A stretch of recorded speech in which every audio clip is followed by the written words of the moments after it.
হ্যাঁ, মেরুদণ্ড কি হয়েছে? ভেঙে গেছে? কবে এটা? করোনার সময়?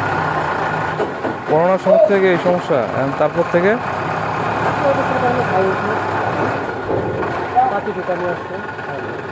মানে কিভাবে হইলো এটা? গাছ থেকে পড়ে গেছিলেন? বাসার গাছ? মানে কি গাছে কি মানে ঠাল কাটার জন্য উঠছিলেন?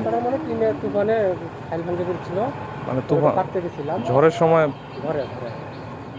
ঝড়ের সময় মানে বাড়ির বাসার টিনের উপরে মানে ঠাইল ভাঙে গেছে আর কি, আপনি ওইটা চালে পড়ছিল, পরে ওটা কাটিয়ে দিতে গেছিলাম, পরে পাতা ভাঙে পড়ে গেছে। তারপর পড়ে যাওয়ার পর থেকে এই সমস্যা এখন? অপারেশন করছি ভাই, মেরুদণ্ডের অপারেশন করছি। হ্যাঁ, মেরুদণ্ডের অপারেশন করছি বড় ভাই। না থাক, দেখাইতে হবে না, দেখাইতে হবে না, থাক। এখন তাহলে তো মানে হাঁটা চলাফেরা এইভাবেই করেন নাকি? মানে আর কম পাই, মানে লাগে কম, বুঝা পাই না। তাহলে করোনার সময় আপনার এই সমস্যা হয়েছে, তারপর থেকে আপনি সবার কাছে সাহায্য সহযোগিতা চাচ্ছেন নাকি? বাসা কই আপনার? ফিশারি?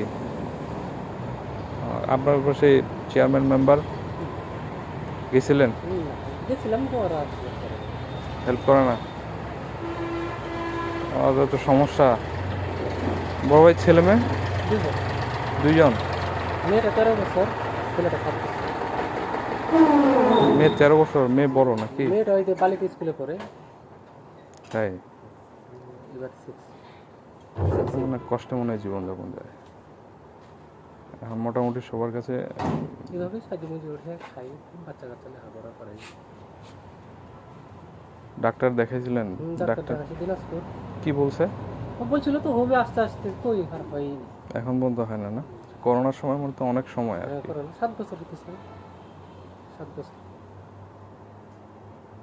বাসায় স্ত্রী আছে আপনার? বাবা মা আছে?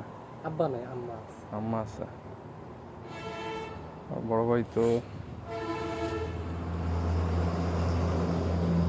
মোটামুটি এইভাবে জীবনযাপন করতেছি ভাই। কষ্ট হয়? যা হয় কষ্ট তো হয় ভাই, না করলে খাবো কি করে ভাই? হাঁটা চলাফেরা তো এইটা ধরে আর কি পাই না, মানে ব্যথাটা তো করে।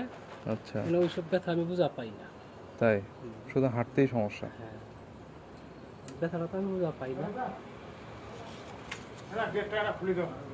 আচ্ছা বড় ভাই, তাহলে আপনি এটা রাখেন, খুশি থাকবেন। আচ্ছা ভাই, ঠিক আছে, করবো ভাই। আল্লাহ ইনশাআল্লাহ দোয়া করেন আমাদের জন্য। হ্যাঁ হ্যাঁ ভাই, আল্লাহ ঠিক আছে, ভাই, আল্লাহ। ঠিক আছে, সাবধানে যান। হ্যাঁ, আচ্ছা।